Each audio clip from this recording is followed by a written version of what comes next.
Good evening. I would like to welcome everybody to SMPTE Toronto. My name is Lawrence Saint-Onge. I'm the chair of SMPTE Toronto. Tonight we have an amazing evening about how is AI changing the media industry.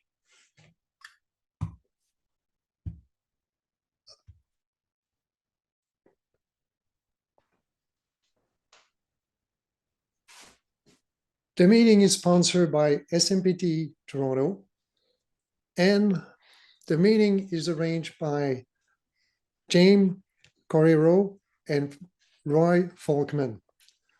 The evening protocol, participants can send their questions at any time. A recording of tonight's presentation will be posted on YouTube SMPTE Toronto channel. To you, Jamie. Hello, everybody, and welcome to what is sure to be a night filled with discussion and opinions. We have gathered several experts from the industry today to discuss AI and how it's changing the media industry.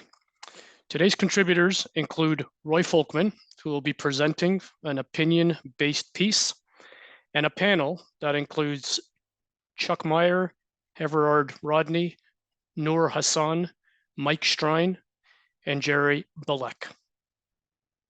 First, a little bit about our main presenter and my buddy, Roy Folkman. So Roy was raised in Creston, BC, and graduated from the Southern Alberta Institute of Technology. He began his career as a maintenance technician working at Canadian broadcast facilities and spent time as chief engineer of Post Haste Video in Vancouver. Roy has worked for 35 years in both the sales and technical roles within the media community. In 2014, he began working as a strategic account manager in the US for Grass Valley.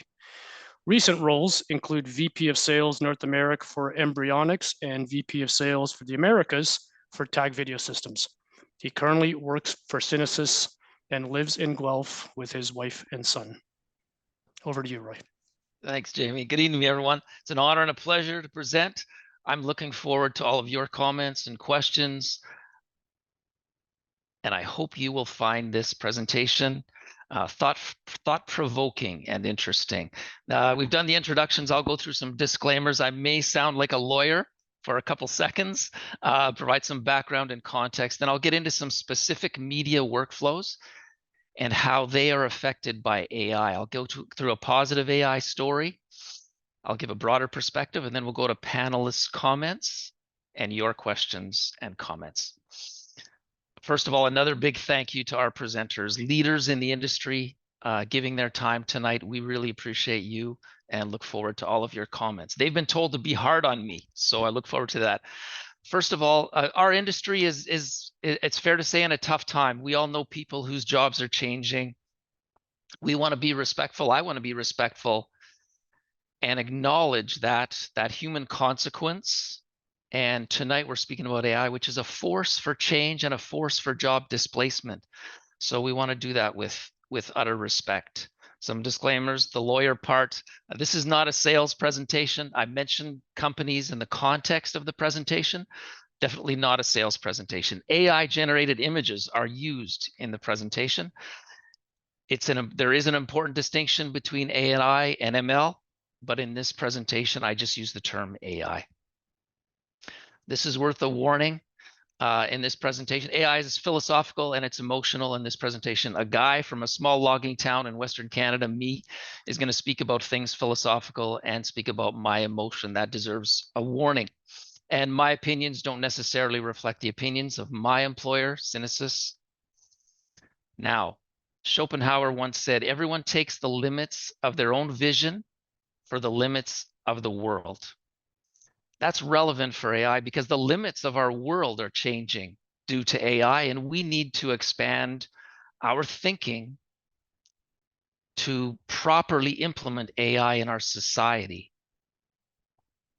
Are we destined to, and do we want to, have a future where the movies we watch and the shows we watch have end credits that look like this.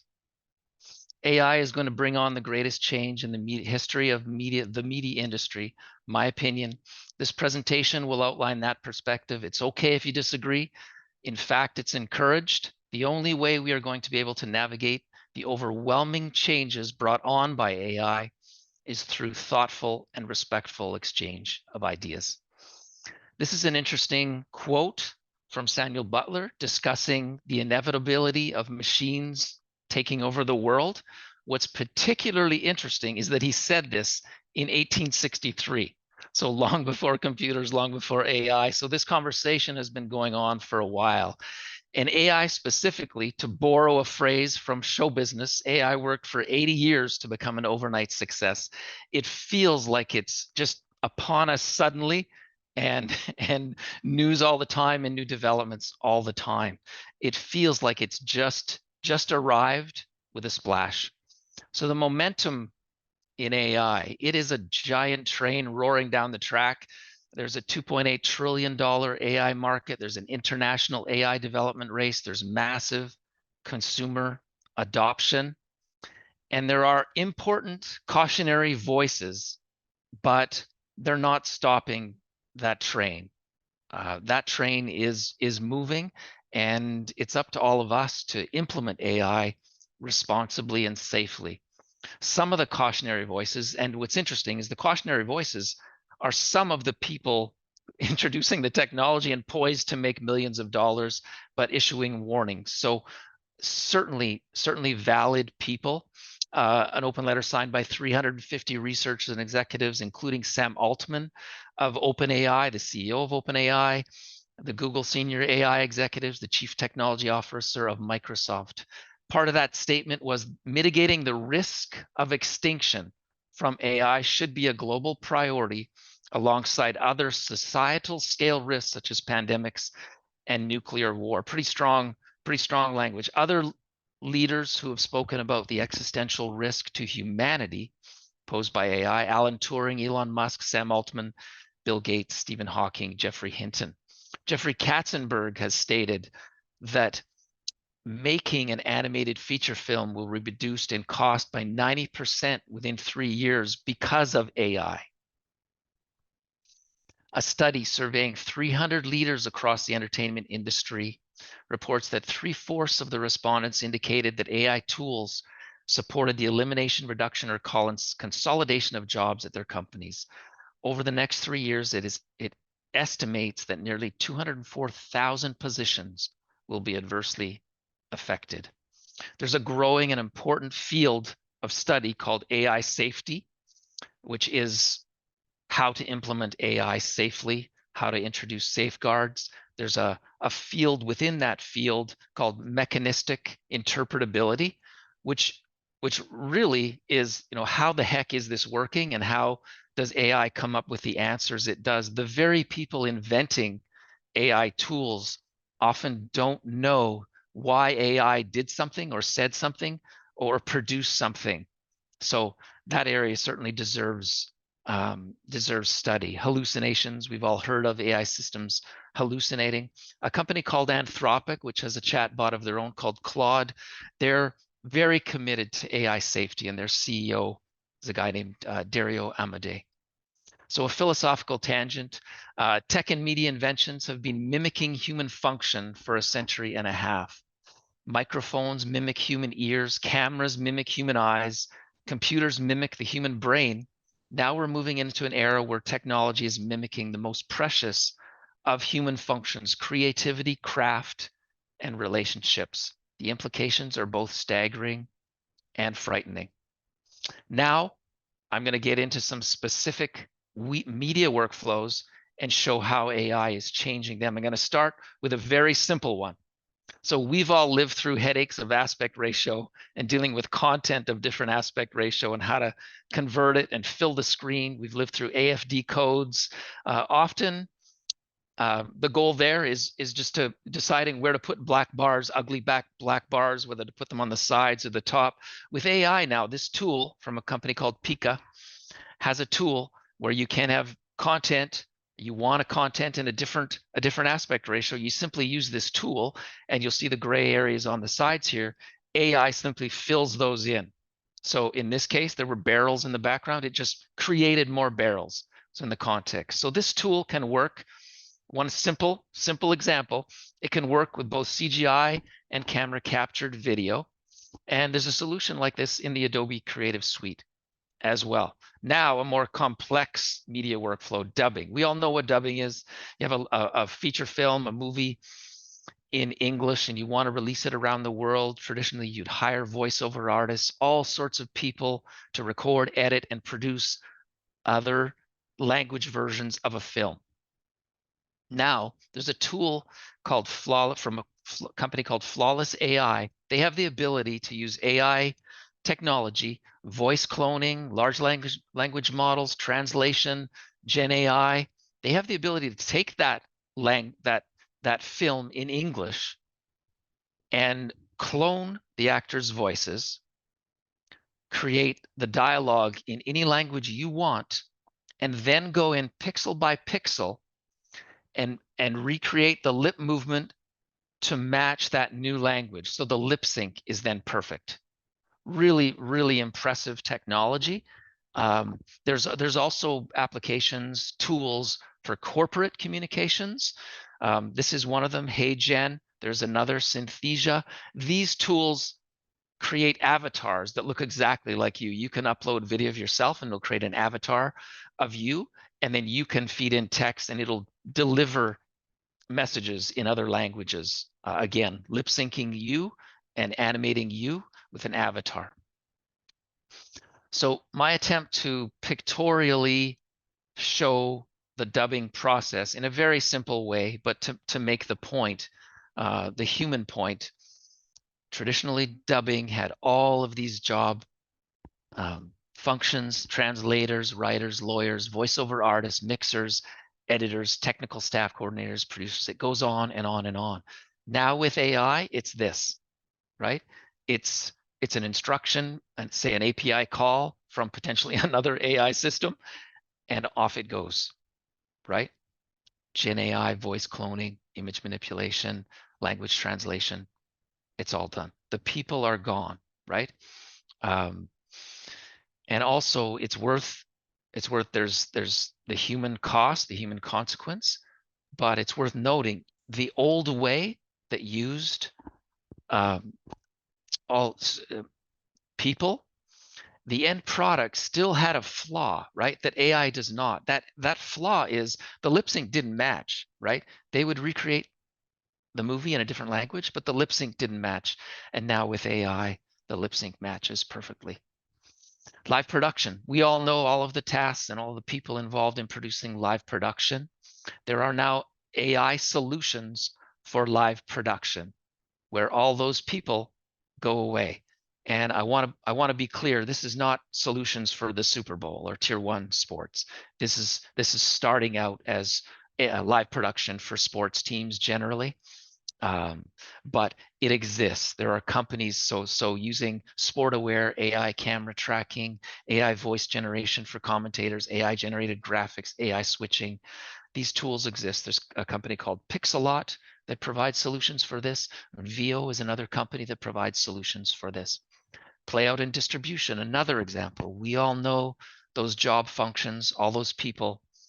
AI now can perform these tasks: AI content prep, SCUDdy insertion, AI-powered VOD, AI-powered cloud playout, and AI-powered dynamic ad insertion. You could make the point that with DAI, AI-powered DAI, the end product financially could provide a better solution to produce more revenue.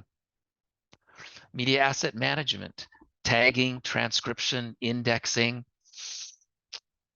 This took people to watch the content and create the metadata that could then be searched upon. There are now tools, AI tools, that can go in to a content library, analyze the content, do emotion-based indexing, multi-language translation, transcription, facial recognition, and image recognition. One company that does a solution like this is called 12 Labs. Content creation. This is evolving, but AI holds the promise of being able to go in and learn a content library and then produce new content based on the themes and characters in that content library. And again, that would be done with no human involvement, a human consequence. The fake Drake in the music industry is an example of AI that went in and learned Drake's music, the artist's music, and created content that sounded like, to some extent, like Drake. Editing, sports highlight editing. Again, used a lot of people to create that, those sports highlight packages to edit down sports highlights. This interesting company called Magnify has a solution. Content goes in, you tell it how long you want the sports highlight package to be, and it creates it. It can learn different sports and learns what are the significant plays and creates the edit packages.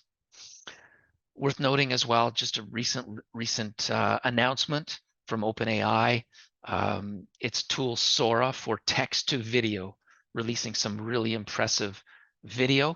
There are other solutions, have been other solutions, other providers of text to video as well. So AI is first step often in our world is an AI assistant, right? In media creation tools, there'd be an AI assistant that makes in context design suggestions. And there's a term in AI, RLHF, reinforcement learning from human feedback. That's how they've traditionally trained or helped train large language models, by having human feedback for certain questions. But in this instance, right, every time that AI assistant creates a number of examples and you're choosing from one of them, you're providing feedback and helping that AI learn what you want. Adobe Firefly is a powerful tool. It is an AI assistant and performing its function within the Adobe Creative Suite. Mike and Jerry on the panel tonight are going to hate me for including this, but there is now launching this year an AI news channel. This channel has avatars for news anchors and news reporters. This is not a real person. This is not a real person. This is not a real person. They're all AI generated avatars that read the news on this channel. Channel1.ai. AI is good at writing because it has consumed and learned from virtually every word ever written. Someday, not too far away, AI will have learned from virtually every pixel ever produced. This slide was my attempt to show how AI seems to be accelerating in media. And I've called these the 4 pillars of media: text, audio, still images, and moving images. Each pillar has its technology that's implemented: creation assist technology, replication technology, distribution technology, and then now autonomous creation. Okay, so text, as an example, the stylus and the typewriter were creation assist technology or tools going back centuries. Replication for text was the printing press. For distribution, the telegraph was invented. And now for autonomous creation, we have AI. Now, all three other pillars have their own timeline and their own inventions for all of those functions, but all now have AI solutions for autonomous creation. And all of the autonomous creation for all 4 pillars of media happened within the last couple of years. And this is my definition of commercial acceptance, viability, and performance of the tools, but all within the last couple of years. And they keep getting better. The AI keeps getting better. It's worth noting as well that with large language models, you used to, not large language models, but previous to large language models, you used to have specific AI tools for specific things, right? There would be, a developing AI for video and for text. But now with large language models, everything is language. Everything is considered language, and there's something called transformer architecture, Transformers, the T and ChatGPT, everything is considered language and can be applied, the same AI, to different things. The positive story. So for broadcasters, news, media content that builds community and connection will be highly valued. It can't be replaced by AI. Trusted, unbiased, informative content will thrive, in contrast to deepfakes and content that has an agenda. For content creation artists, opportunity for a single artist to create and execute their vision to create content. A lowered barrier of entry, explosion of creative tools. Could AI catalyze an era of explosive creativity? Could media fully realize its promise of becoming a more engaging way to communicate? Will this open up opportunities for people with our skills? Could it up our game in the realm of human relationships, community, empathy, and kindness?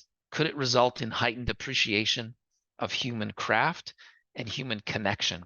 Could it expand our intelligence? From a societal perspective, ponder what percentage of people in our society are doing jobs that they love, jobs that they would choose to do if they could choose to do anything. Ponder how much happier our society would be if we had the freedom to choose what we wanted to do, to pursue our passions and find fulfillment in work.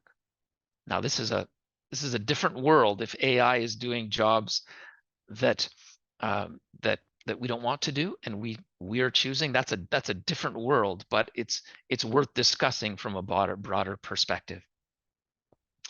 As I steam towards the conclusion here, I wanted to include some recommended reading, particularly on this page, Singularities Near and Homo Deus, excellent books, excellent primers. I've also included a long list, and anybody wants this, just let me know, message me, and I'll send the list. But this list of, gosh, newsletters, podcasts, interesting companies, scholarly papers, anything that I've found that I find really helpful and interesting. We are, I'll say geeks. I hope everyone is okay with that. We're technology geeks, but we've dedicated our career to a creative endeavor, right? To the creation and distribution of creative content, movies, shows.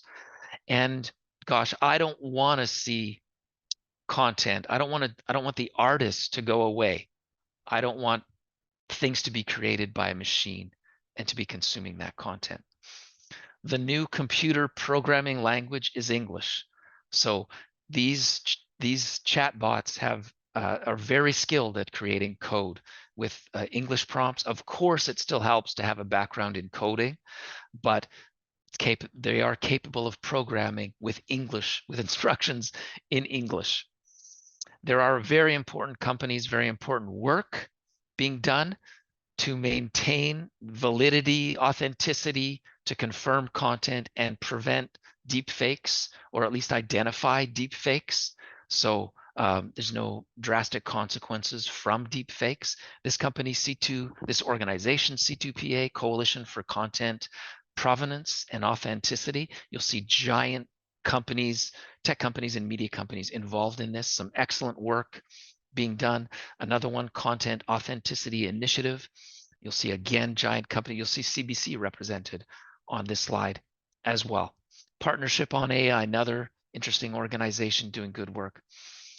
Any discussion on AI needs to include a discussion or a brief description of AGI. So the next level beyond AI. And nobody agrees on the definition of AGI, but here's a commonly partially agreed upon definition of AGI.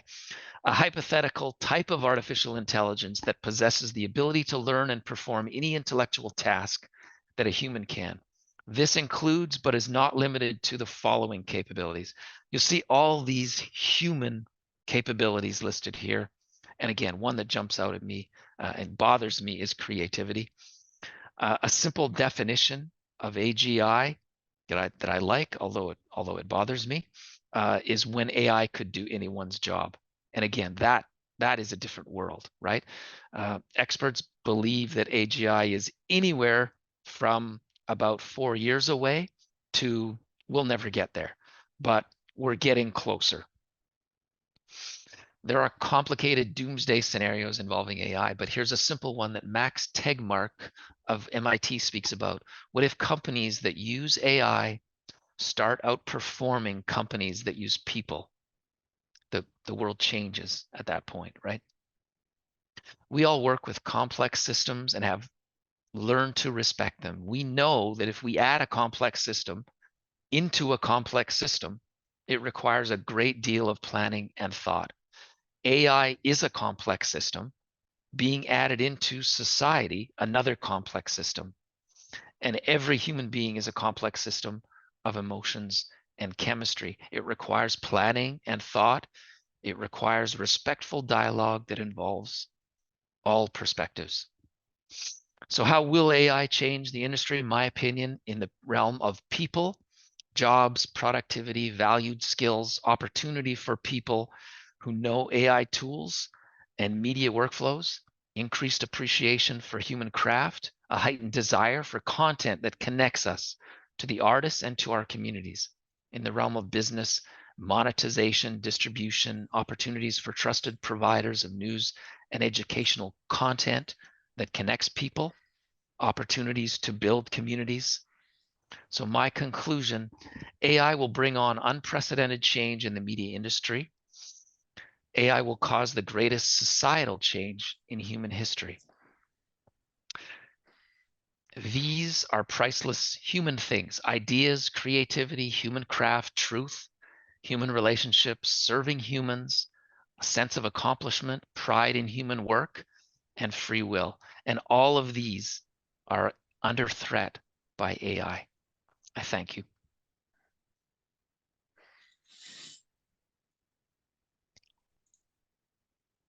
Well, okay, let me just get my video back. I don't know why it's not going. All right, here we go. Wow. Well, thanks, Roy. I'm going to introduce Chuck, and then I hope, Chuck, you have a go at Roy, because there was a lot of interesting stuff there. So, who is Chuck Meyer? Chuck Meyer is a rich career developing advanced products offering visionary performance for the worldwide consumer, semiconductor, and media markets. Recent efforts have been focused on developing a cloud technology platform offering real-time performance, incorporating and accommodating the statistical nature of cloud computing and transport. He has held various C-suite roles throughout his career, including president and CEO of Envision. He is a graduate fellow at the University of California in Berkeley, is a SMPTE fellow, has authored numerous papers, made hundreds of presentations, and holds over 50 patents. Wow. All right, Chuck, over to you to share an opinion or an experience, whatever you'd like. I used to really like Roy. It's you know, when I first looked at this, Roy makes a lot of really good points, and it's hard not to be scared by the gloom and doom. But I love that he went back to 1863. We have constantly done everything we can to replace every generation of technology. I've been at this game 47 years. I think I've replaced myself 6 times. And that's just the way it works. When I think about the number of people and, oh, the internet's going to destroy jobs, it absolutely did. But it created new ones. It created new ones. One of the really interesting things about AI, I was talking to somebody the other day, and it isn't necessarily about the neural algorithms. It's look at the pictures on the wall. Why is the GPU so key? Look at those pictures on the wall. We can go back. I like to go back to my early days in Atari when Nicholas Negroponte was firing up Media Lab and Alan Kay came over from Xerox PARC. And the whole comment was a picture's worth 1,000 words. You don't have to add the words. If the picture's compelling, it transcends culture, it transcends language, and it becomes one of the best possible ways to communicate. There's issues with AI that we could plagiarize. There's issues that what have you. But you know what? It probably creates the first universal communication mechanism that can be adopted ubiquitously in society. That's profound. When I think about it from a technology side, I feel really, really small. I was joking with Mike Strun, who gets to talk later on the panel about I used to get paid to write 6502 assembly language. No one cares. No one cares. No one cares about any technology I know how to use anymore. Any technology I've used has become sufficiently commoditized, and therefore we don't really have to care about it. What I want to drill on is I love this comment Roy made. He talked about programming in English. We're going to start writing code. Not. That's not writing code. Writing code is the logical development of constructing an argument that therefore leads to a conclusion to solve a problem. That's not just writing. That's just not English language. Any language can be used. That's why there's so many damn programming languages. You know, we choose them to solve a problem, but we need that thought process in order to come up with a solution. Maybe my last thought, because there's a lot of other people who want to talk, and I know they'll have great things to say, and people want to respond to questions as well, is that as this result has come, that something I got paid highly to do back in 1979 is now worthless. The solutions we can come up with, 9 times out of 10, AI doesn't come up with a good solution. It doesn't come up with the optimal solution. It comes up with a good enough solution. And that good enough solution is so good that it's better than what we could have come up with. My wife needs to write for a piece of her job. She uses one of the AI things out there to get some seeds of text. She's smart. I've told her don't plagiarize, so she massages it after she pulls it down. But the creative kernel she doesn't have to deal to come up with anymore. And what comes out first is good enough for her to then go modify. It's a good enough answer. It's not a perfect answer. It's a good enough answer. And in that lack of, is it the exact answer, we can start seeing how it is. Humans use creative tools. We use all those things Roy listed in one of his slides. I can't remember them all. Thank you for letting me offer my opinions. Roy, thank you for inviting me to the panel. And Jamie, if you can queue up who's next. I will indeed. Thank you very much, Chuck. Roy, before I forget, we do have an ask for the list of books again at the end, if you don't mind.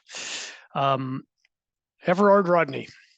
So Everard is a director of data science at Chorus Entertainment. In his role, he helps to support initiatives which incorporate AI and machine learning technologies to optimize media workflows and translate data-driven findings into actionable insights. Everard provides thought leadership on data science, data management, data-driven decision-making, technology selection, architecture, and data AI governance within cloud technology platforms.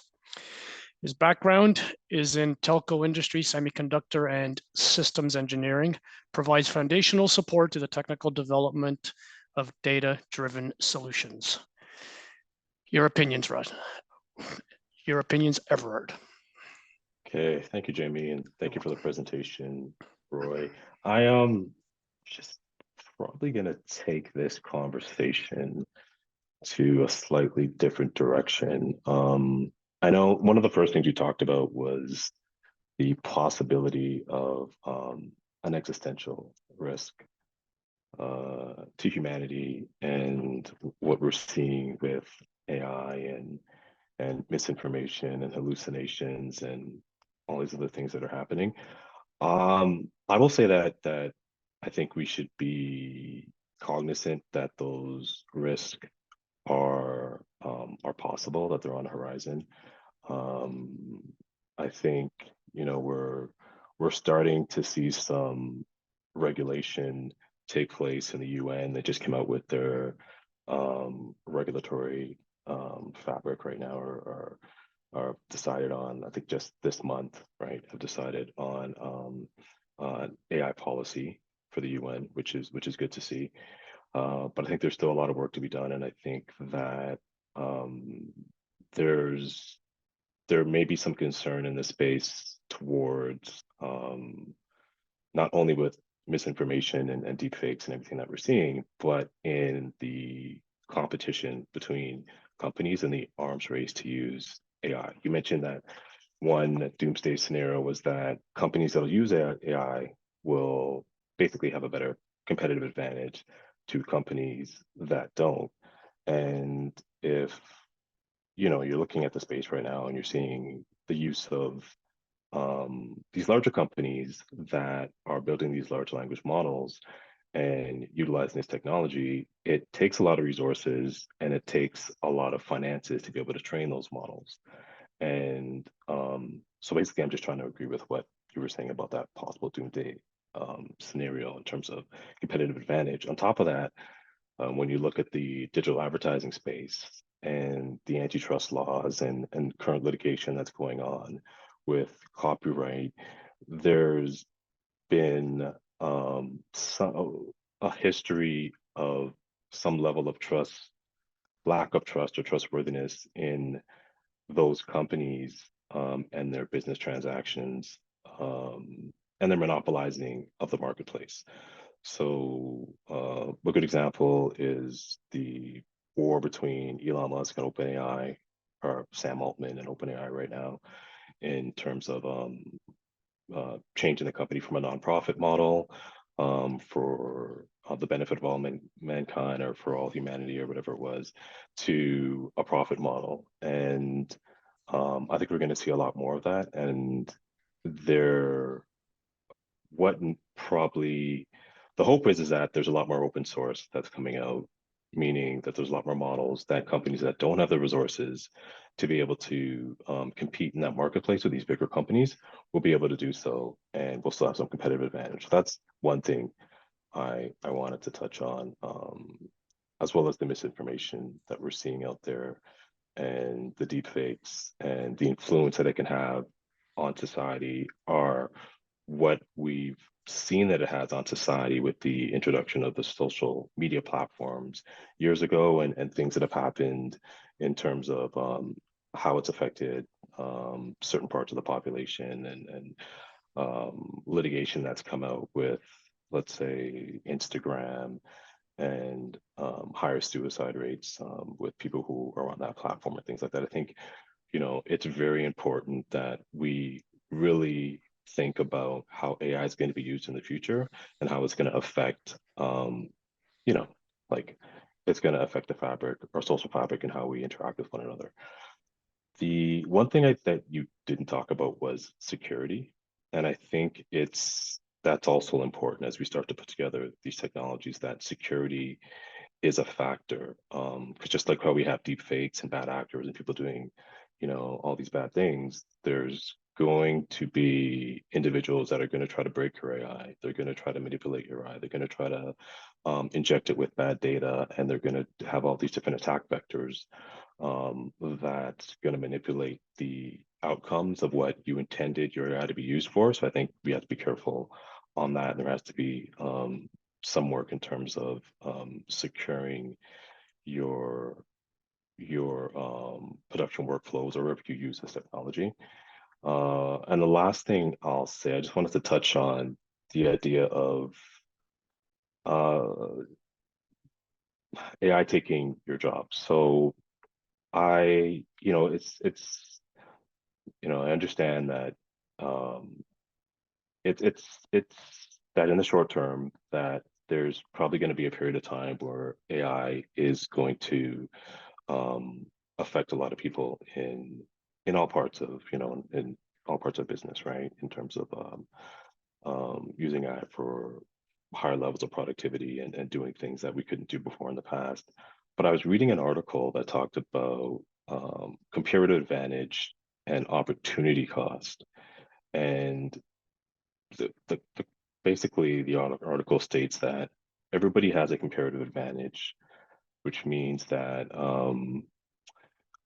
some people can do things better than others, or if somebody does something that can do something better than me, my comparative advantage is maybe I can, I don't know, paint better than someone else that can paint, right? Maybe this isn't a really good example, but I'm a painter. So if I'm a good painter and someone else is a better painter than me, but they're also a doctor, well, then the comparative advantage And opportunity cost is that should they be painting or should they be doing medicine? Well, because they're a doctor and we need doctors, they should be doing medicine and they shouldn't be painting. So now I become the painter, even though they're better at me than that job. I think the point of the article was that AI can't do absolutely everything. And there's probably going to be new jobs that are going to spin up over time that will complement the work that AI is doing. And because AI has a restriction on compute power and energy, AI can't do all the jobs in the world. So there will be this point of balance between the number of jobs that are out there, the number of jobs that we select for AI to do, thinking about the opportunity costs and competitive advantage. This job is better for AI to do. We're going to get more out of it. There's more value in AI doing that job. But then other jobs are going to have a lot more focus on them because only a human can do that job, or it's not worthwhile for the AI to do that job, or this job is going to complement the work that that AI machine is doing. Maybe a little bit of a positive spin to the thought of job loss for the future is that there's a possibility that that as we go through this journey, there's going to be hills and valleys between whether or not we use AI and how many people are going to be working in the business and what happens with their jobs in the future. But there will be a tipping point and a balance between the use of AI and what the jobs that people have and how they're contributing to society in kind of in lockstep with the AI machine. Thank you very much, Everard. I appreciate the positive spin on the human impact for sure. Thank you. Thank you. All right, up next we have Noor Hassan. So Noor, with 10 years of experience in the broadcast space, Noor is currently a solutions architect at AWS, enabling broadcast independent software vendors to realize their industry superpowers by developing broadcast offerings in the cloud. Prior to joining AWS, she worked with numerous global customers as a solutions engineer for Evertz Microsystems and managed solution architecture for compression workflows. Love to hear your point of view, Noor. So first of all, thank you for inviting me to join the session. I love the topic, and Roy, thank you so much for the presentation. There's a lot of information. I've been frantically trying to take notes on the various things covered. I would consider myself oscillating between a realist and an optimist. So I'll probably add that perspective in addition to what at least I am seeing from my job, let's say, lens, if that makes sense. And there's a lot of points that the fellow panelists already started to talk about that I absolutely agree with. I think for me, one of the keywords that, Roy, you have mentioned in terms of, let's say, mapping AI to different areas or categories is to say, AI powered X and AI powered Y and Z.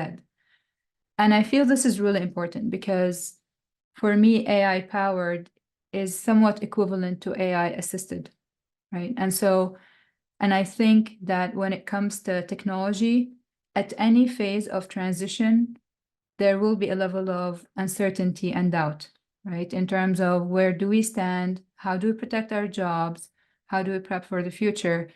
And although obviously with AI, that is at a massive scale, but if you think about it, we've had somewhat kind of similarity in moving from analog to digital, baseband to IP, obviously with the internet, and then, AI. And so that's the first part. I think AI will remain to be a very helpful tool in a lot of aspects. And I think it's really important, even from just the media lens, to recognize a few things. First of all, media companies are still media organizations. And so when I think about AI from, let's say, a helpful tool standpoint, there are various categories where it can be useful. So You talked about the creative part, but also adding business value in other ways, right? So, for example, increasing employee productivity or getting faster to business value because you're now able to do analysis on data so much faster, right? And so I think organizations, media included, have to look at the value added by AI tools from that lens as well. The other part is, in terms of AI assisted from a lens of jobs, again, like agreeing with the panelists, from my personal experience, I'm not a software developer, but I've been relying more on AI tools to help with the coding aspect. And I agree that it is actually more scripting and syntaxing than actual problem solving. So I completely agree with that point. I think Chuck mentioned it earlier. We still have to break down the problem in a way that would actually yield reasonable outcomes that are helpful. And I think humans will continue to be, superior or have an advantage in terms of how we perceive language and how we solve for problems.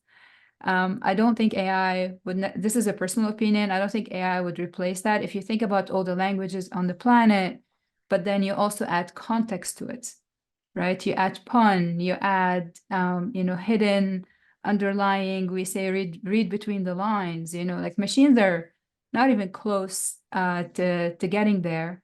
And I think language will continue to be one of the most, let's say, important factors for us as humans. One thing that I kind of did not find in the presentation directly is the talk about data. Like, we're talking about AI, right? And there's different layers to it. But I think, again, from organizational standpoint, we have to think about data, because machine learning would not exist without data. And so, how do you solve for data integrity first? Because if you have good data input, then we're building better tooling and better modeling. And so how do you deal with that part? And also, we talk about AI, like I'm using the word AI now. And to your point in the very beginning, Roy, there's different layers, right? There's the machine learning. So there's data, machine learning, artificial intelligence, and now generative AI. And so I think also, at least from what I see when interacting with partners and customers, it's really good to differentiate these when we talk about the business value and where the tools would help. The reason is because of generative AI being such, let's say, a booming technology recently. Sometimes it can be used in places where what's truly meant is data analysis, right? So there's so many layers that we have to look into. Are we analyzing data? Are we using machine learning to optimize on a specific output or an outcome, right? And then finally, are we adding some level of intelligent interactivity? And then are we then creating a new content? Because then you can deal with each of these separately. And then we can work backwards to talk about, okay, how do we enable employees, or how do we enable the workforce as humans to adapt faster, right? And so there are training tools to enable, instead of, I would say, losing jobs. I think as humans, we do what we do best when it comes to learning and imagination and analysis and problem solving and linguistics, right? So focus on that, and then maybe let the machines focus on what the machines do best and just make the workflows faster. Maybe one of the other things to talk about, which came up as well, in terms of safety, and I think that's a really important topic, and you refer to it, Roy, as AI safety, and I love that, and I think now I can speak from an AWS standpoint. We refer to it as responsible AI, and it's not just AWS. This is a terminology used out there as well. But at least from an AWS standpoint, we have what we call responsible AI dimensions. And I think this is a shared responsibility, right? A shared responsibility between companies, between bodies that are responsible for creating AI tools, and even having discussions internally within the companies and the consumers as well, so that we can globally realize responsible AI. And you have to look at different dimensions there. Security being one, you want to look at fairness, right? So how do you create fairness when using AI tools? Things like transparency and understanding what the model is chewing on, what it is producing, robustness, so that, these models you can actually rely on what they're providing in terms of information. There's use cases where they've been misused. I think in terms of, some law cases, they were referenced, and it was hallucinations. Explainability, right? Being able to explain an output of models. Privacy being one of them. How do you detect personally identifiable information, for example, in an intelligent way? Governance, obviously, because different countries, different organizations with rules and regulations. So I think there's so many aspects to it, but in terms of increasing productivity, business value, I think there's so many future, let's say, things to look forward to in terms of how I would say AI can enable media companies. So I'll pause there, and I'm sure folks have questions. So, thank you so much for including me on this. Thank you very much, Noor. And yeah, just a reminder, we will get to your questions. We have 2 more panelists that will be offering their opinions, and then we'll move on to questions.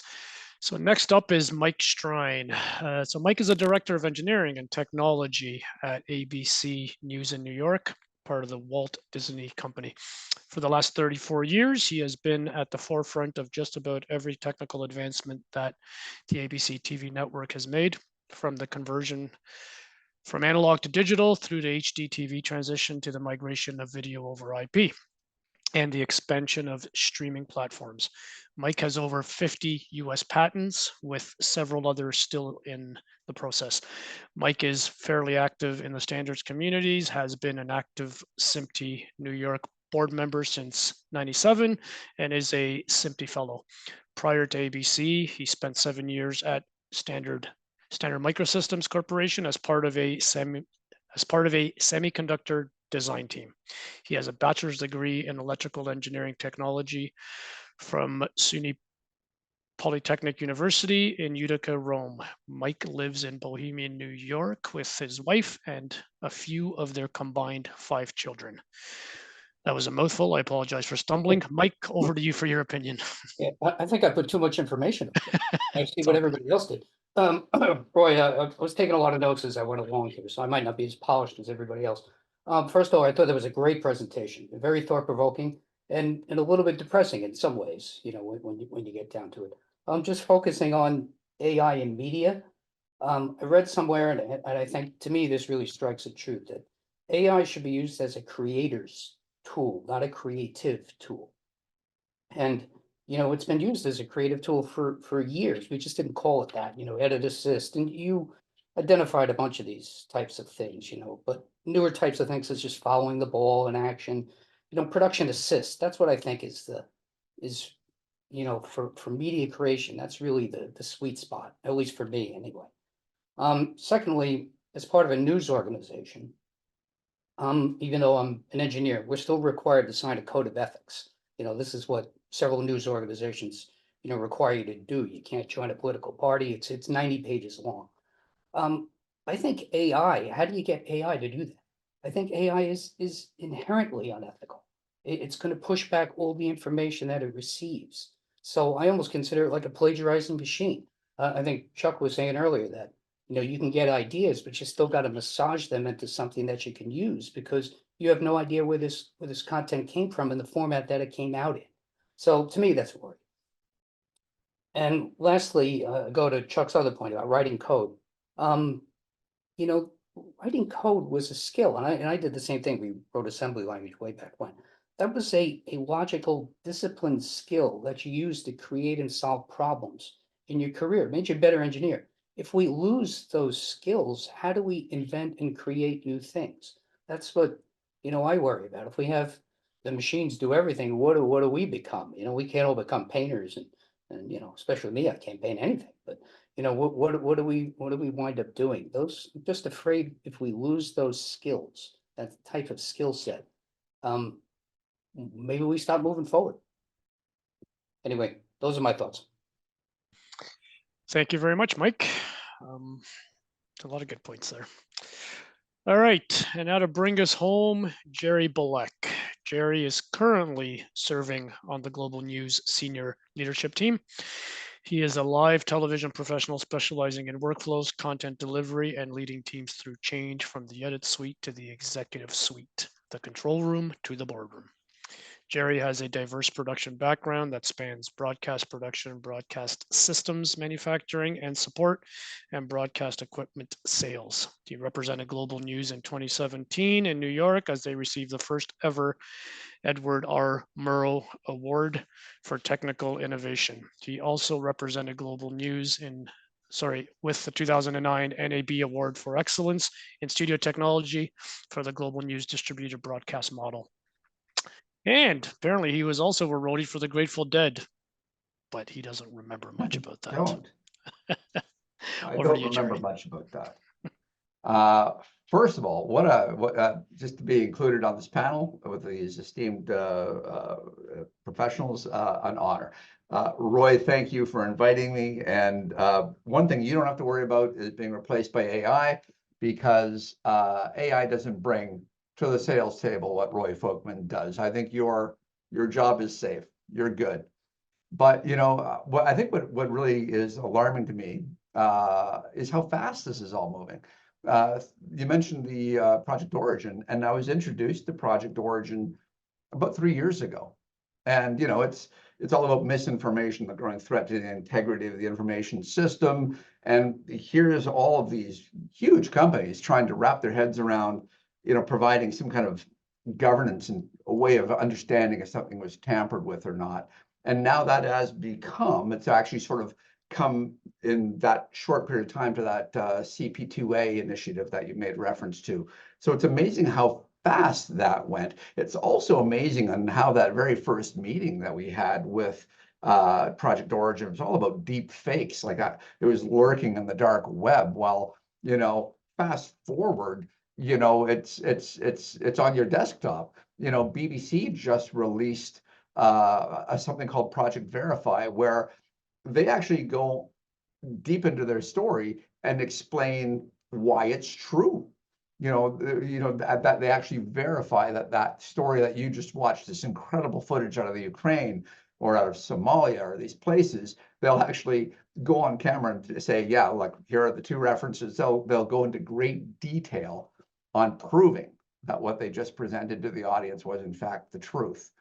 You know, and it was also not that long ago when you wanted a demonstration of AI, you were at a booth at NAB or a Wabi or a SMPTE, and it was Google or IBM, and you know, you'd get this crazy presentation on speech to text or you know, facial recognition, and now you've got a button on your Bing that's, you know, Copilot. So it's not even something that we have to kind of worry about. It's here. It's happening all the time, and it's actually a tool that I use fairly regularly, and I can explain that in a second. You know, we are using AI already, whether we know it or not, in the news business. It's hiding in the background of transcription with Trent. It's there with translation. And of course, you also have to verify this stuff. There's no doubt about that. You know, closed captioning is quickly becoming part of that. And let's not forget our weather systems, which heavily rely on AI for the models now. And of course, you know, if you haven't dabbled in Adobe Firefly, you should, because it's a great way to make something quickly rather than, you know, call the art department, which I also run.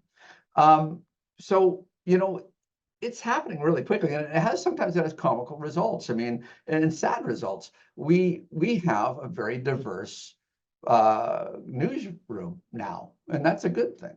And for many of our journalists and many of Canadians, of course, you know, English is a second language.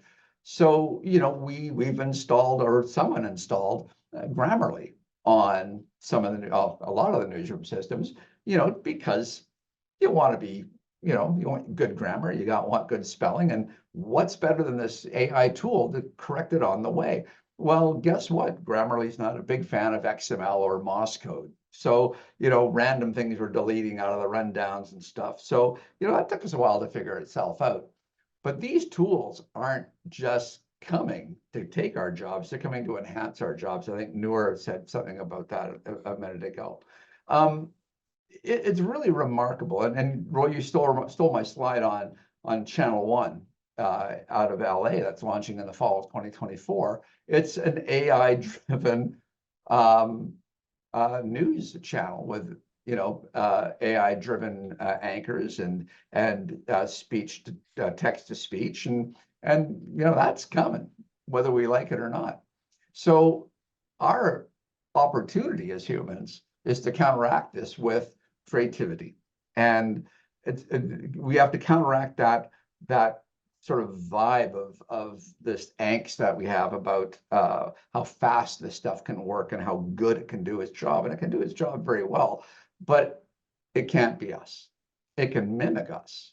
And I did this when we talked at Wabi, Roy, and I'm going to pull from this again, because if you're a fan of Nick Cave, Nick Cave's a great, very talented musician, a really remarkable artist, and he answers questions on his website. Ask Me Anything. It's called the Red Hand Files. And one of his questions was, or it's Ask Me Anything to Nick Cave was, hey, Nick, I asked ChatGPT to write a song in the style of Nick Cave, and this is what it produced. What do you think? And you can listen to the song and play the song. And his response is nothing short of brilliant and human. And he says, Dear Mark, since its launch in November of last year, many people, most are buzzing with a kind of algorithmic awe. And they've sent me styles and songs in the style of Nick Cave, and it's created by ChatGPT. There's been dozens of them. Suffice to say, I understand that ChatGPT is in its infancy, but perhaps that is the emerging horror of AI, that it will forever be in its infancy, as it will always have further to go. And the direction is always forward, always faster. It can never be rolled back or slowed down as it moves towards a utopian future, or maybe our total destruction, who can say? Judging by the song, it doesn't look good, Mark. The apocalypse may be well on its way, but this song sucks. What ChatGPT is in this instance, and then I think in the instance of a lot of creative endeavors, it's replication of travesty.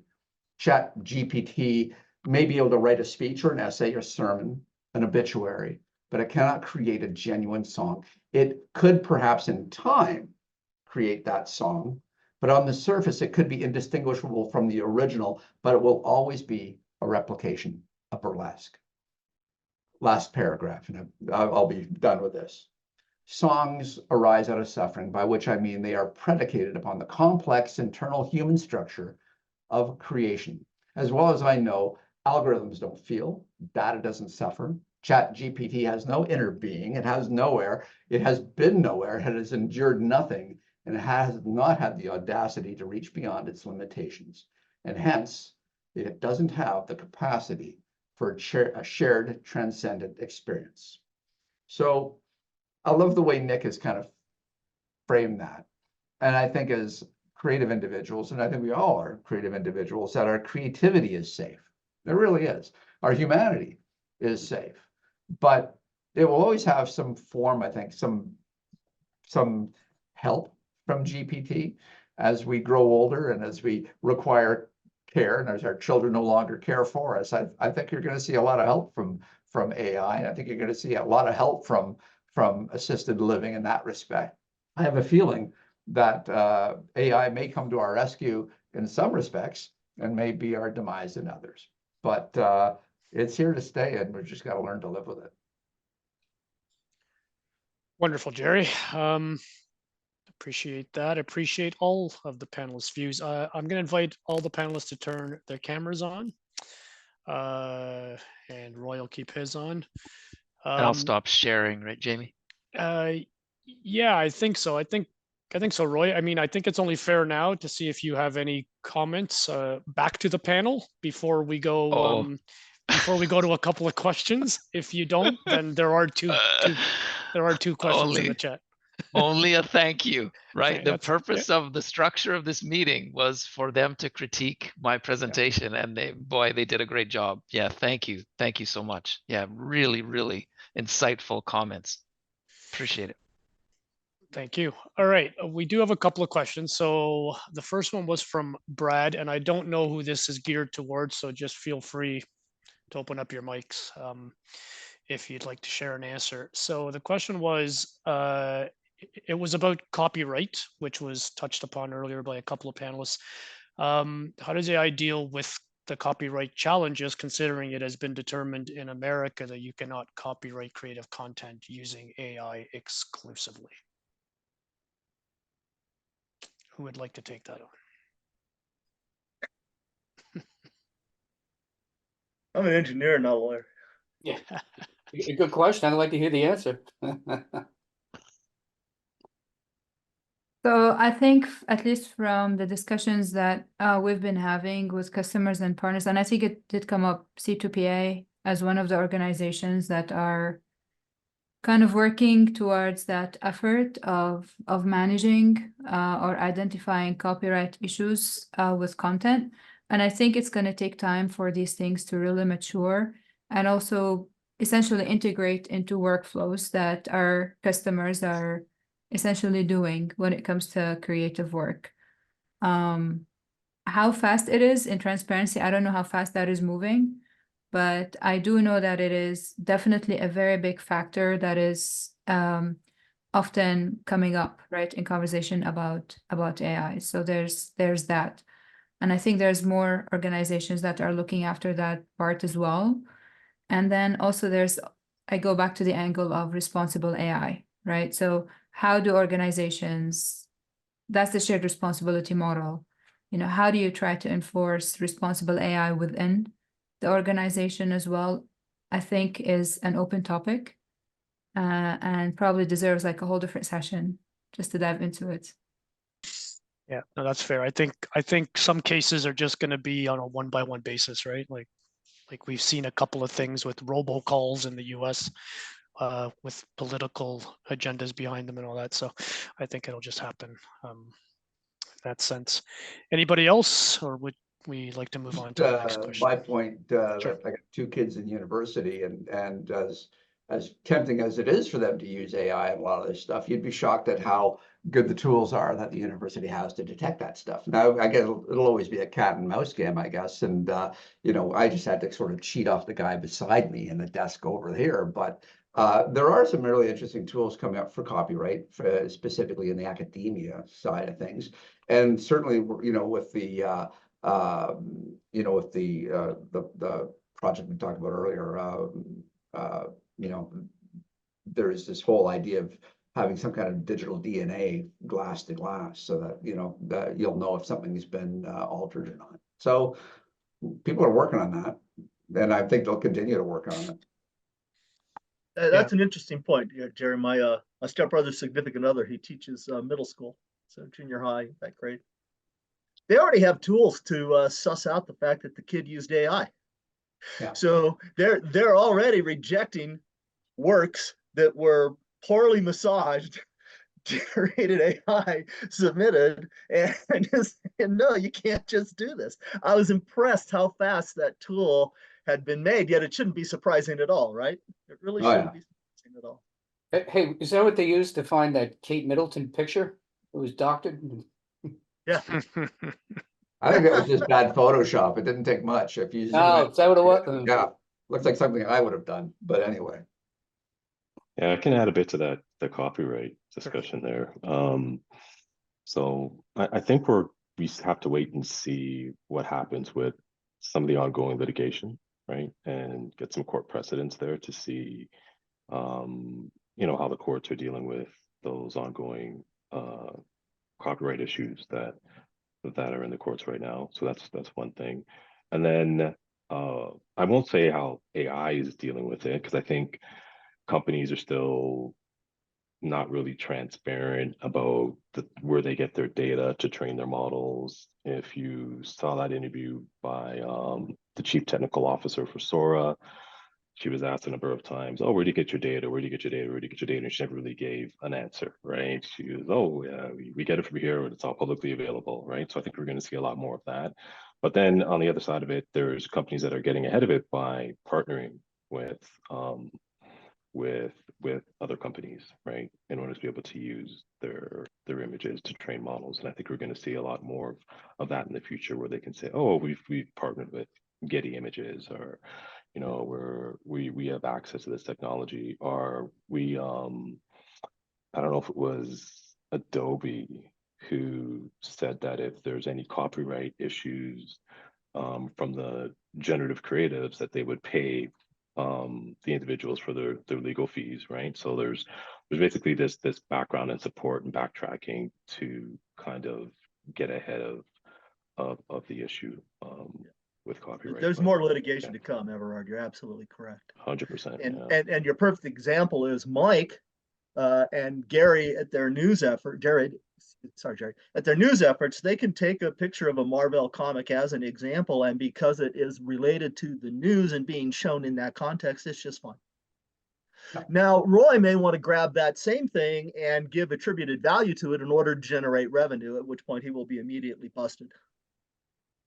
And so this context of use of information is one aspect. It's going to take a while to sort this out, as will the image in essence, right? Every time we have a rock band sued because they stole some, you know, Def Leppard was the most recent one, I think, right? And, you know, they stole somebody's music or were accused of stealing somebody's music. Oh, no, it was Led Zeppelin's Stairway to Heaven still. Anyway, it's this whole thing that, well, is it familiar? Is it copied note for note? If you go look at coding and copyright law and coding, I only have to submit the first, last, and some arbitrary pages in the middle to the US government to say that's my code and it's copyright. That's a relatively small sample of the work of the body of code. So I think there's plenty of more. Yeah, I sound like a lawyer now. I was a CEO, I had to learn something. There's a lot to come. There's a lot of litigation to come. And, you know, as I think as the industry starts looking for more audio and video, that's real, it's true, that could be part of the language model to feed additional AI models. You know, one of the upsides to where we're at as an organization, and, you know, news is challenging right now, but we are sitting on the televised archive of history right now. And, you know, once that stuff gets out there and hopefully in an orderly and copyright-written fashion, it really could fuel some very interesting content, you know, because it's real. Credits will just get longer, Jared.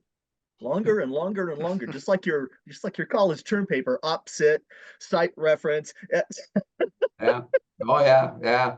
Well, it'll be interesting, yeah. And it's remarkable the kind of stuff that's presented or sent in that hasn't been verified now. It's truly amazing what people can cook up in their basements, right? Or on their laptops, or even, you know, on their phones. What my kids can do on a Pixel phone is remarkable. It makes my iPhone look like a brick. All right, we do have other questions. Thanks for your input on the copyright portion. I had a question from Martin a while ago.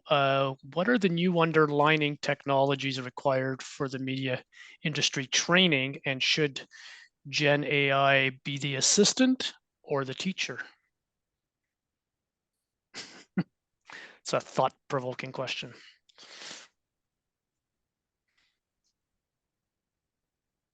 Anybody willing to take that one on? You think it's both, Jerry? Yeah. I mean, it's you know, one of the, you know, we're seeing assistants, some really interesting AI assistants. You know, as a news organization, you know, and to one of Roy's slides, was one of the opportunities we have is in local news, and that is really our opportunity. But there's no way you can put boots on the ground in every council meeting and every, you know, every available meeting or press conference or whatever. But using AI in the way of, you can analyze and text, speech to text, and smart searches, you can find out if anybody is talking about something controversial in a very important local town council meeting, or whether it's the Senate or the House of Commons in Canada. When you now take that Hansard and use AI to scan it, you're going to get to the meat of what you want to find faster than listening to the audio tape, watching the damn thing on video. You're going to be able to get to those points and hear what people had to say faster. Now, you potentially could miss some of that context too if you're not careful. But the tools that are coming will definitely assist us. And as far as training us, I don't know, mentoring us, hard to say. But we're really at the we're sucking on this fire hose of information every day in a news organization, and we don't have the people we used to have to disseminate it. So we are going to have to use these tools to make some kind of sense out of what we're getting, and if it's real or not. And the AI is probably going to have to help us with that.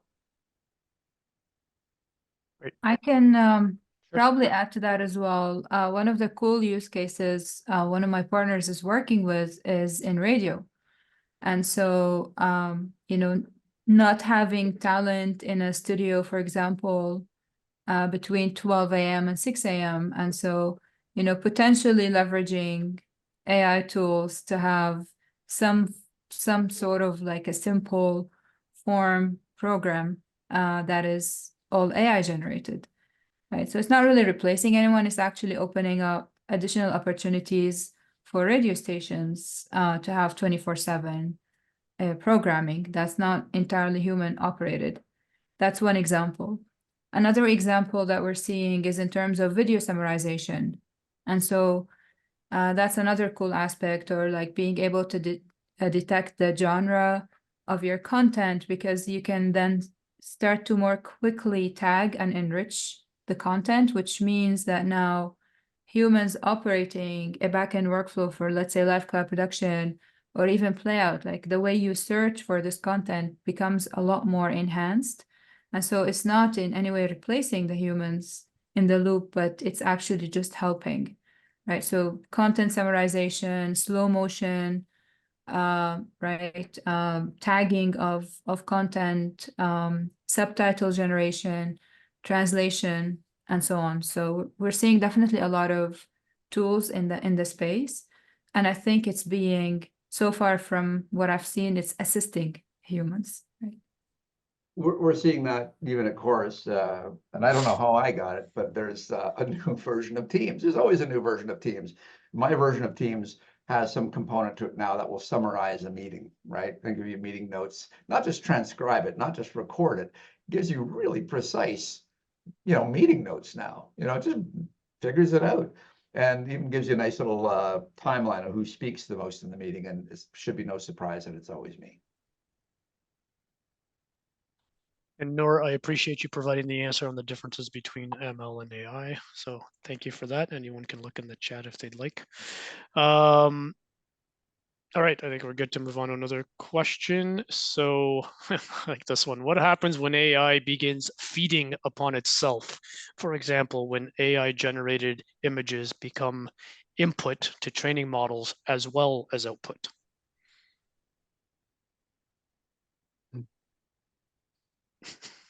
I'd like to ask David, what do you think?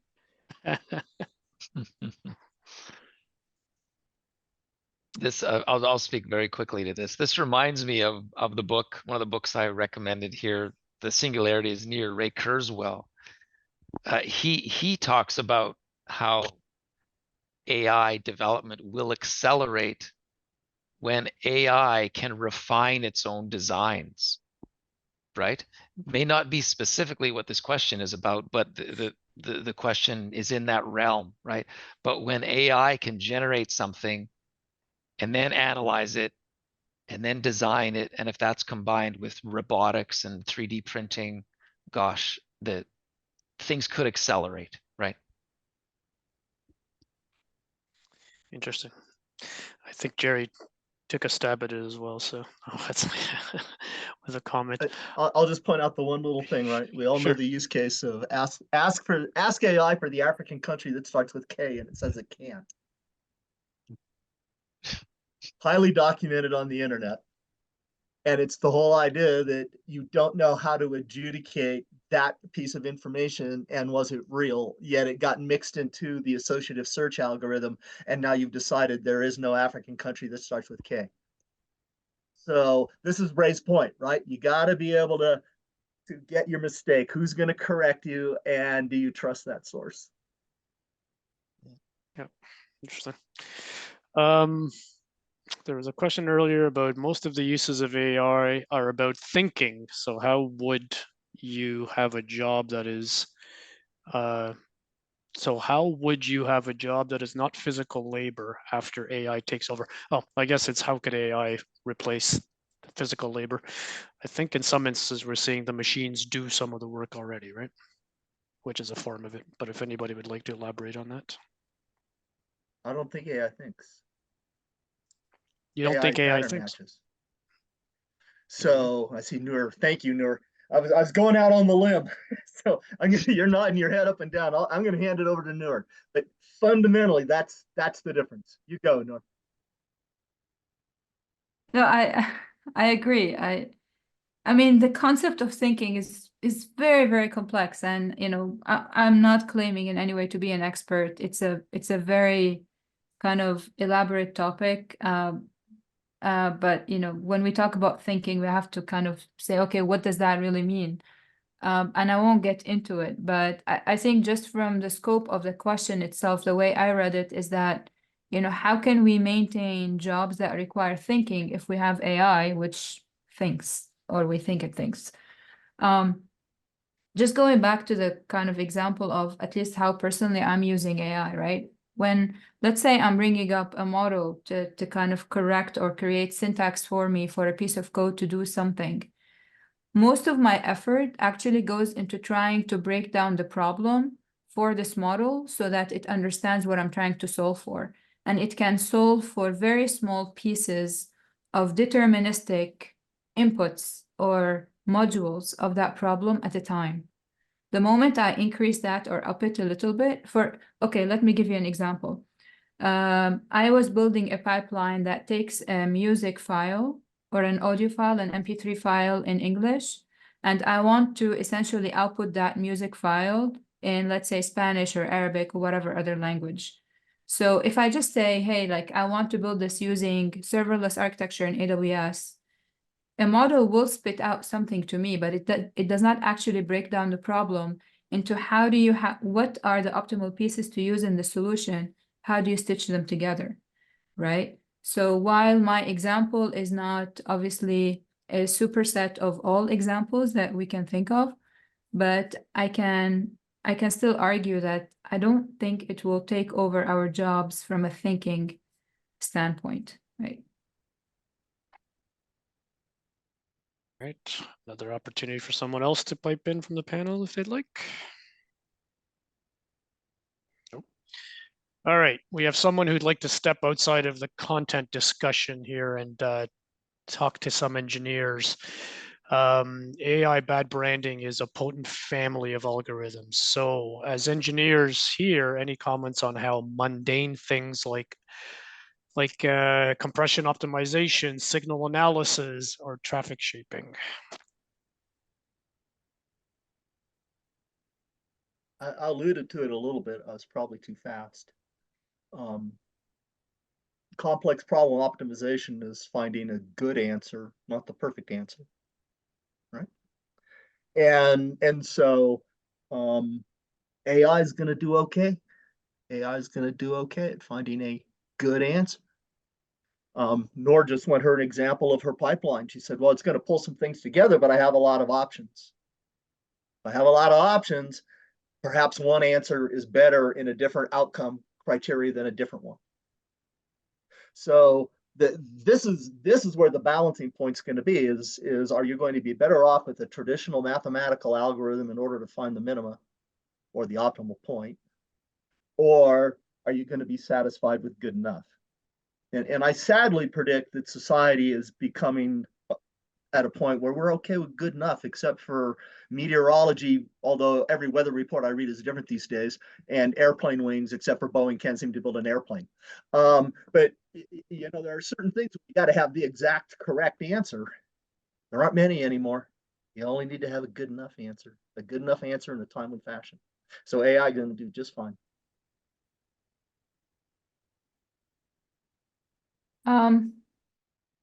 I used to work, so when I worked for Evertz, I focused a lot on compression products, and one of the companies out there, I remember they're called iSize. And, you know, I think they were pioneers in terms of thinking about leveraging machine learning to optimize on compression. But I don't think it is intelligence per se, right? It is optimization, and that's the purpose of machine learning in a lot of cases. It's and that's the difference between machine learning and AI. So machine learning is solving for very specific problems where you want a specific outcome in a way. And I think there's a lot of studies where neural networks are being tested to optimize on compression. And I think they're doing a lot better when it comes to image compression, or they're seeing better results with still image compression compared to video. But I have not gone into depth into what these algorithms are optimizing on when it comes to codec and compression, but I'm happy to find some of these papers and share them with you, if that makes sense.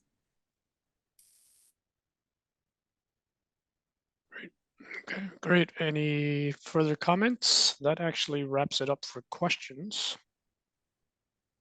If we have a little time, I'll add a couple more things on that. Sure, absolutely. So if we take a look at an optimal codec, back to my argument, how good does it have to be?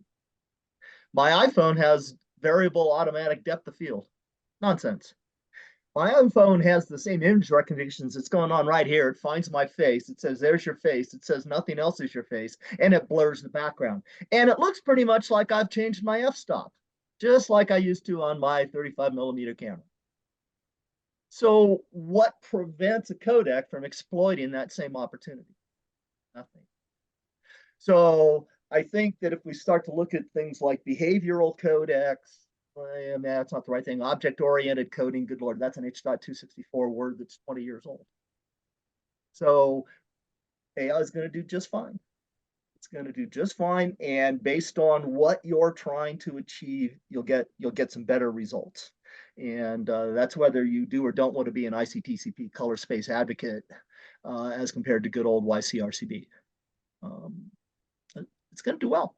It's going to do well. I'll probably make some things better, and based on what you have that your compute environment is to do it with, you may choose to go down that route rather than pick a classic H dot blank blank blank blank blank toolbox codec. Thank you, Chuck. Oh, What are the licenses? Who gets the license revenue for the codec? What? Lots of the MPEG LAOs are dead, Mike. You know that. We're old. All right. 17 years are up. Yeah. All right. Well, thank you to the panelists. I think Chuck basically had his parting comments that AI will do just fine. I'm just wondering, go one by one. Jerry, I'll put you in the spot. Any last things to say potentially? You know, we're at a really great place, I think, at Global News. I mean, it's a challenging time to be doing this kind of work. But it's always been a challenging time. You know, every time they're changing in formats and audience, and now its distribution's all changed. You know, it's a tsunami it's a tsunami of problems that need to be solved. And if you like solving problems, it's a really good time to be working in this business because there are plenty of problems. But you know, AI will solve some of them. It will create more of them. But it's kind of the reason I think a lot of us got into this business, because it's the challenge of creating something. And I don't know, you know, we've gone from black and white to color, 3/4, you know, film to 3/4 to Betacam, and this is the new one. And you know, maybe it'll be the last one for me. We'll find out. But it's nothing short of amazing, and it's challenging, and we're kind of lucky or unlucky to be, riding this and trying to figure out where it's going, as opposed to be, getting overrun by it. So I feel like we have good people, good tools, and we're thinking about the problems, and that sure beats getting run over, not seeing it coming, right? So as an industry, I think we're doing all the right things right now. Are we doing fast enough? Time will tell. Thank you, Jerry. How about you, Mike? I think Roy's presentation really highlighted, how much is happening and how fast it's happening. It's, when you see it in those slides, it really comes home. But I think the one comment I got a kick out of was Jerry's when he said assisted living. We're in an age of assisted living. It gives a whole new meaning to folks that have aging parents and aging relatives. I got a kick out of that. Thank you, Mike. How about you, Noor? I think it's very exciting time. I do think we're lucky because now we can, witness what we've achieved so far with existing tools, and also have the opportunity to not only witness what machine learning and AI bring next, but also be part of it, right? And there's a lot of opportunity for us to create new job opportunities, new learning paths, and new tools that will allow us as humans to be better at what we do as humans, and then kind of offload some stuff to the machine. So I think it's really exciting. Awesome, thank you. And Everard. Yeah, I think Nora, like you said, there's some great opportunities to use AI in our workflows and to increase productivity. One thing I didn't touch on was, Roy, your comment about community news and fact-based news, and getting back to the creation of the way I read it was wholesome community news sources. And I think with everything that's happening in AI and the dangers of just misinformation and the use of AI, I think it's important that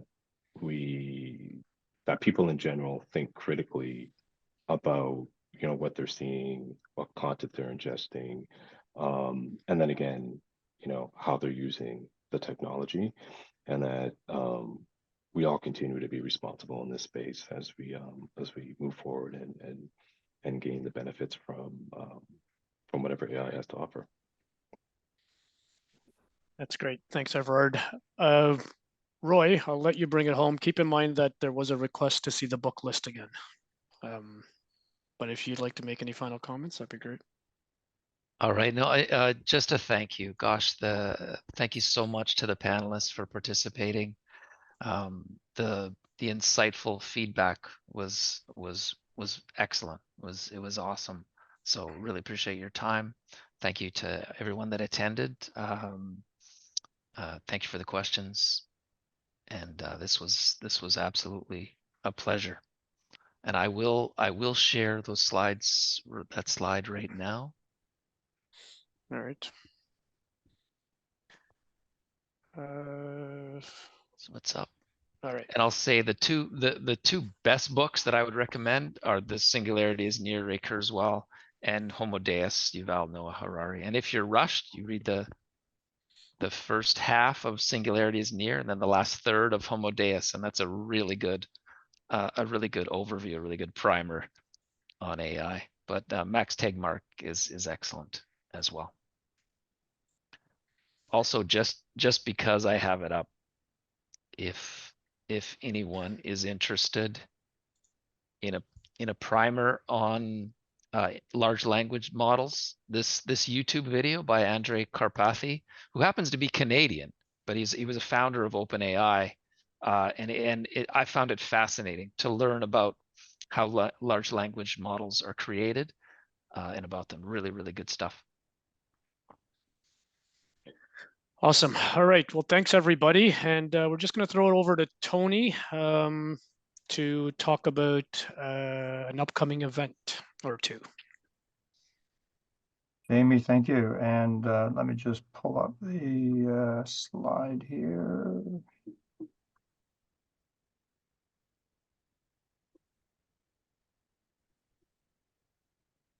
There we go. Perfect segue to our SMPTE Toronto Technical Conference that is going to be happening in June. And our topic is, hang on a sec here. We're going to continue on with the AI theme. I think part of what we like about SMPTE and what we try to do at SMPTE Toronto is to educate. And I think the more that we can speak about this, the more that we can learn about this, the more that everybody will be better informed of what's really happening out there. And I think this is a perfect time to start doing this. So anyway, we're talking June 11 and June 12 is for the our technical conference. The evening of the 11th is going to start off with a barbecue, and we'll have a section meeting that will kind of be more like what was happening tonight as a generalized theme. And then on the 12th, we'll have a full day, morning to afternoon, various discussion points on AI. We're going to be doing this both in person and also virtually. And some of the topics that we're talking about are going to be, or including, our fundamentals, R&D of AI, responsible AI, and impacts of AI in the media. I'm amazed at how quick this train is running down the track. You know, you look at this 6 months ago, and it's amazing where we are today to where we were 6 months ago. So, you know, this is really, really moving fast. We would like to get your feedback as to what it is that you would like us to speak about. If you're passionate about a portion of AI that you'd like to get more information on, then just send us a note at simplytoronto@outlook.com, and then we'll include that in our paper analysis for the event. Here are some of the links of where we are posting things, i.e. TTC homepage is at that URL. There is a URL for a call for papers, which we're in the process of doing, and there's also a URL for call for sponsors, which we would like to, we always look at sponsorships to help move this along. And we'll keep everybody posted. And that is all I wanted to say. And yes, great presentation to everybody. That was really, really amazing. So Jamie, Yeah, Roy, I think it's Lawrence, are you up next? Yeah, I think it's Lawrence to close it out. Yes. Hello again. Thanks, Tony. I'll try to put my slide up. This is where really when I need an AI to do that. Be nice.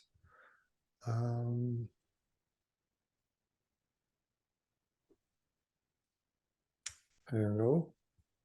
Not sure you're seeing my slide. Are you? No. We're seeing your email.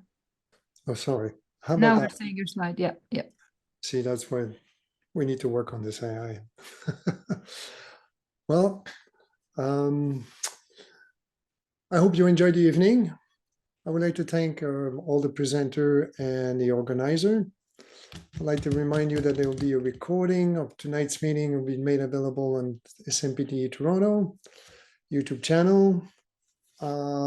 Please join us at the April meeting. We'll have the NAB 2024 wrap-up. We are working on May meeting, and Tony just talked about the June meeting. Please make sure you renew your subscription as a member or ask other people to become a friend. That's important. And you can find this QR code and it will bring you right to the proper URL address. Also, you can find all our video at https://gog.gl .com/OLBWOG. And you'll find all the other video that we posted there. Up-to-date information, our website, smpte.org, section Toronto, become a friend. Also, it's 2epurl.com and GTBHKH. And you can review the video or the recording to have that address. And connect with us on Twitter and on email. Well, it's been great fun. I'm sure you learned something, and I look forward to the next time. Good night. Well, I say AI, say good night.